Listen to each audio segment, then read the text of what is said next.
प्रिय विद्यार्थियों, CEW 102 की कक्षा में आपका स्वागत है। आज हम विभिन्न प्रकार के वायरिंग परिपथ अर्थात different types of wiring circuits का अध्ययन करेंगे। किसी भी उपकरण आदि की सबसे प्रमुख आवश्यकता ये है कि उसको विद्युत उपभोग के लिए विद्युत धारा के बहने का मार्ग प्रदान करना। वायरिंग परिपथ का मुख्य उद्देश्य ये है कि सभी प्रकार की युक्तियां सुविधापूर्वक विद्युत परिपथ में संयोजित की जा सकें तथा परिपथ बनाने व समझने की आवश्यकता प्रत्येक विद्युतकार को होनी चाहिए जो कि भवनों में विद्युत वायरिंग का कार्य करते हैं तथा साथ ही साथ उसको वैद्युत प्रतीकों की जानकारी होना भी अति आवश्यक है ताकि वो विद्युत कार्यों का संयोजन आरेख समझ सके। कभी कभी विद्युत लैंप को दो जगह से नियंत्रित करना पड़ता है तथा किन्हीं परिस्थितियों में लैंप को मास्टर परिपथ द्वारा भी नियंत्रित करने की आवश्यकता होती है।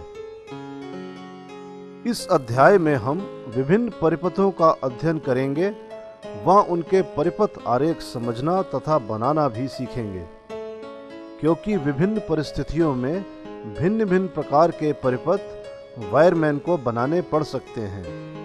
अतः उनकी जानकारी प्राप्त करना प्रत्येक विद्युतकार का कर्तव्य है।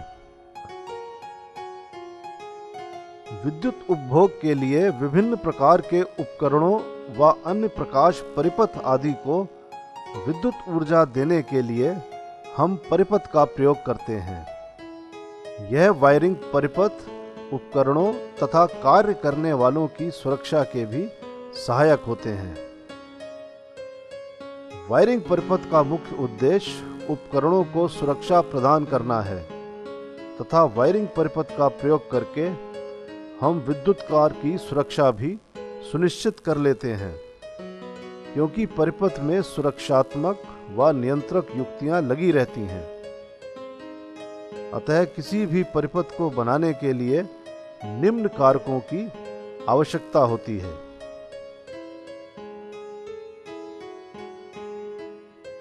विद्युत चालक केबल, नियंत्रक युक्तियां, सुरक्षात्मक युक्तियां व विद्युत ऊर्जा। परिपथों को हम निम्न प्रकार से वर्गीकृत कर सकते हैं। शक्ति परिपथ अर्थात पावर सर्किट्स, सूचक परिपथ अर्थात इंडिकेटिंग सर्किट, प्रकाश परिपथ अर्थात लाइट सर्किट, श्रेणी परिपथ अर्थात सीरीज सर्किट, समानांतर परिपथ अर्थात पैरेलल सर्किट, श्रेणी समानांतर परिपथ अर्थात सीरीज पैरेलल सर्किट। शक्ति परिपथ, इस परिपथ का प्रयोग हम मुख्यतः वहां करते हैं जहां हमें किसी उपकरण को चलाने के लिए अधिक करंट की आवश्यकता पड़ती है। इसके लिए अधिक धारा क्षमता का तार प्रयोग करते हैं। इस परिपथ का प्रयोग मुख्यतः हीटर, वॉशिंग मशीन आदि को चलाने के लिए किया जाता है। सूचक परिपथ, यह वह परिपथ है जिनसे हम विद्युत सप्लाई के आने की सूचना प्राप्त करते हैं। ऐसे परिपथ सूचक परिपथ कहलाते हैं। यह अन्य उपकरणों के समानांतर क्रम में लगाए जाते हैं। प्रकाश परिपथ, आजकल बहुत से प्रकाश परिपथ सुविधा व मितव्ययता को ध्यान में रखकर बनाए गए हैं। मुख्यतः प्रकाश परिपथ दो प्रकार के होते हैं, श्रेणी परिपथ व समानांतर परिपथ। श्रेणी परिपथ, इस व्यवस्था में एक स्विच के द्वारा एक बल्ब को नियंत्रित किया जाता है, किंतु इसमें अतिरिक्त प्रकाश बिंदु भी यदि श्रेणी में लगे हों तो यह एक बहुत अच्छी व्यवस्था नहीं मानी जाती है, क्योंकि एक बल्ब के फ्यूज होने पर परिपथ टूट जाता है, जिससे शेष बल्ब भी बंद हो जाते हैं। श्रेणी परिपथ का मुख्य उपयोग सजावटी कार्यों जैसे लड़ियां, फ्लैशर आदि में किया जाता है, किंतु दोष होने पर ढूंढने में कठिनाई भी होती है। समानांतर परिपथ। मुख्यतः समानांतर परिपथ ही घरेलू वायरिंग में प्रयोग में लाए जाते हैं तथा सारे उपभोग बिंदु समानांतर संयोजित किए जाते हैं तथा श्रेणी परिपथ की तरह एक बिंदु के खराब होने पर शेष बिंदु बंद नहीं होते हैं तथा कार्य करते रहते हैं। आइए अब हम उपयोग में आने वाले कुछ मुख्य समानांतर परिपथ आरेखों का अध्ययन करेंगे। मुख्यतः भवनों में निम्न प्रकार के परिपथों का प्रयोग बहुतायत से किया जाता है। यहाँ पर हम कुछ परिपथों का वर्णन कर रहे हैं। इन परिपथों को हम विभिन्न आरेखों द्वारा प्रदर्शित करेंगे, जिनकी आवश्यकता विद्युत संस्थापन कार्यों में पड़ती है। परिपथ नंबर 1। इस परिपथ में एक लैंप को एक स्विच द्वारा नियंत्रित करना दर्शाया गया है तथा परिपथ में लाल लाइन फेस को प्रदर्शित कर रही है तथा काली लाइन न्यूट्रल को दर्शाती है। जैसे ही स्विच को ऑन किया जाता है, बल्ब जलने लगता है। परिपथ नंबर 2। इस परिपथ में दो प्रकाश बिंदु एक स्विच द्वारा नियंत्रित किए जा रहे हैं तथा प्रकाश बिंदु लूप विधि द्वारा अलग अलग जगह स्थापित किए जा सकते हैं। इस परिपथ में लाल लाइन फेस को तथा काली लाइन न्यूट्रल को दर्शाती है। दर्शाए गए चित्र में आप देख रहे हैं कि फेस को स्विच से ही लूप किया गया है, यानी दोनों हाफ वायर स्विच से ही जा रही हैं। परिपथ नंबर 3। इस परिपथ में दो प्रकाश बिंदु अलग अलग स्विचों द्वारा नियंत्रित किए जा रहे हैं। चित्र में यह परिपथ दर्शाया गया है। इसमें प्रत्येक बिंदु का हाफ वायर अलग अलग स्विच द्वारा जा रहा है तथा न्यूट्रल को भी होल्डर से लूप किया जा रहा है।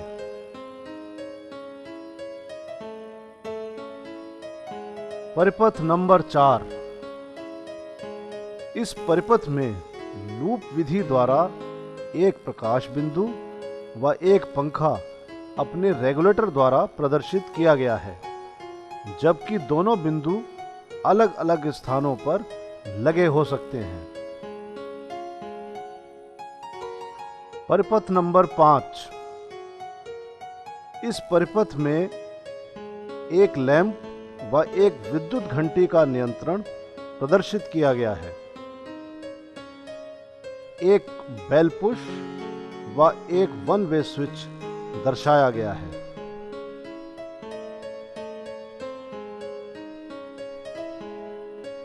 परिपथ नंबर 6। इस चित्र में दो बल्ब व एक सॉकेट का चित्रण अलग अलग स्विचों द्वारा दर्शाया गया है। सॉकेट के लिए फेस तीसरे स्विच से आ रहा है व अर्थ वायर सॉकेट की तीसरी पिन में हरे रंग द्वारा प्रदर्शित किया गया है व न्यूट्रल का पॉइंट लैंप होल्डर से ही लूप किया गया है।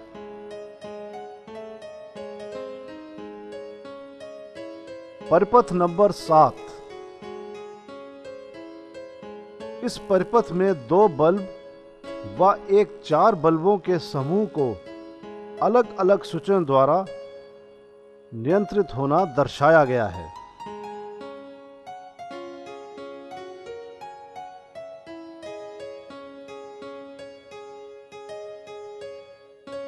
अब हम जीने की वायरिंग अर्थात स्टेयरकेस वायरिंग का अध्ययन करेंगे। इस प्रकार के वायरिंग परिपथ में दो ध्रुवीय स्विचों का प्रयोग किया जाता है। सामान्यतः दो ध्रुवीय टम्बलर स्विचों में 4 टर्मिनल होते हैं तथा 2 टर्मिनलों को तार द्वारा आपस में शॉर्ट कर दिया जाता है, परंतु फ्लश टाइप स्विचों में 3 टर्मिनल होते हैं। अतः दिए गए क्रमिक चित्रों में एक सीढ़ी में प्रयुक्त होने वाली वायरिंग को दर्शाया गया है।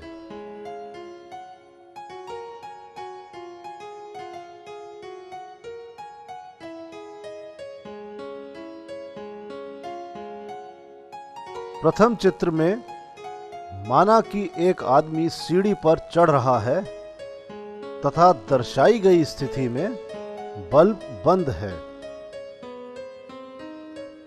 चित्र में आप देख रहे हैं कि स्विच ए व स्विच बी की स्थितियां अलग अलग हैं और फेस बल्ब तक नहीं पहुंच रहा है, अतः बल्ब बंद है। अब दूसरे क्रमिक चित्र में हम देख रहे हैं, अब वह रोशनी के लिए द्विमार्गीय स्विच ए को संचालित करता है तो बल्ब जल उठता है। क्योंकि स्विच को संचालित करने से दोनों स्विचों की स्थितियां समान हो गई हैं, अतः फेस पी बल्ब तक पहुंच रहा है, जिस कारण बल्ब जल उठता है। अब तृतीय स्थिति में वह आदमी सीढ़ी के ऊपर पहुंचकर द्विमार्गीय स्विच बी को संचालित करता है, वह बल्ब वहीं से बुझा देता है। अर्थात स्विच बी की स्थिति स्विच ए के विपरीत हो जाती है। तब ऐसी स्थिति में फेस का बल्ब तक पहुंचना बंद हो जाता है, इसी कारण बल्ब बंद हो जाता है।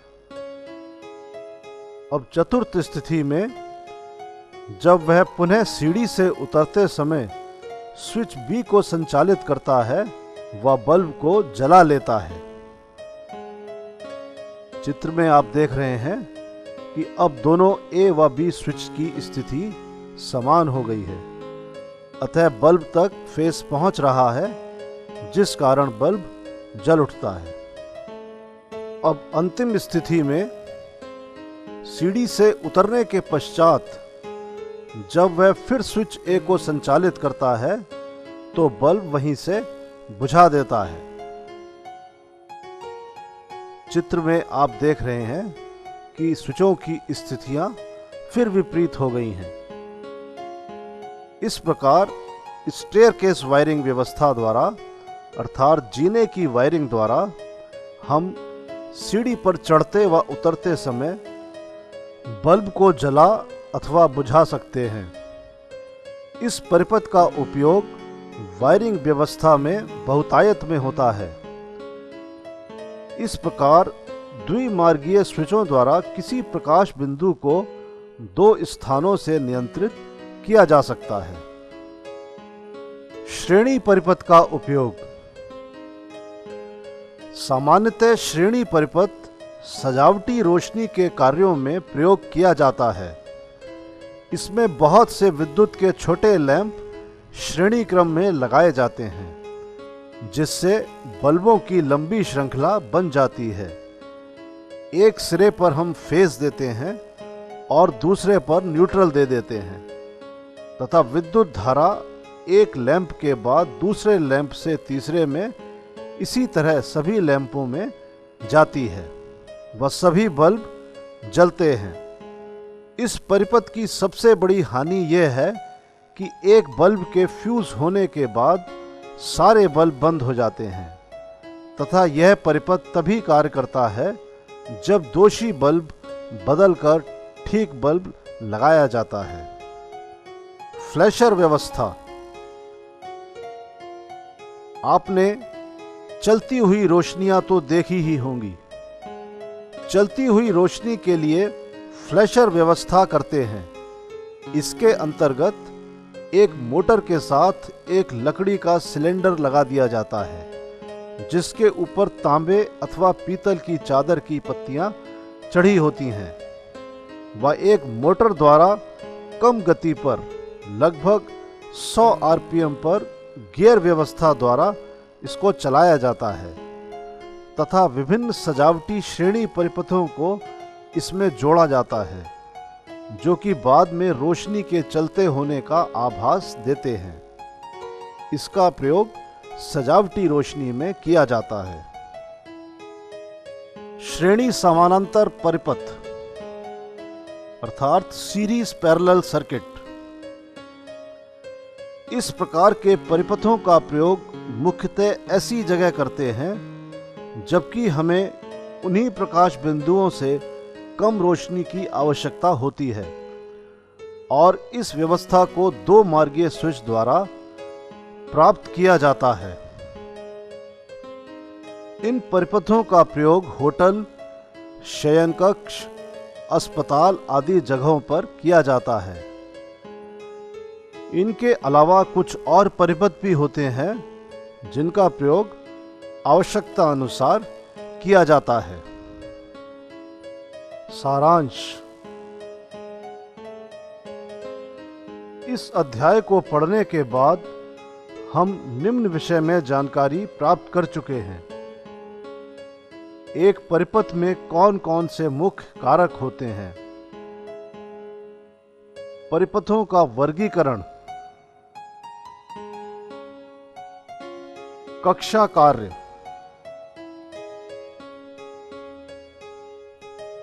विद्यार्थी कृपया बताएं किसी परिपथ को बनाने के लिए कौन कौन से मुख्य कारकों की आवश्यकता पड़ती है। श्रेणी और समानांतर परिपथों का विवरण दीजिए।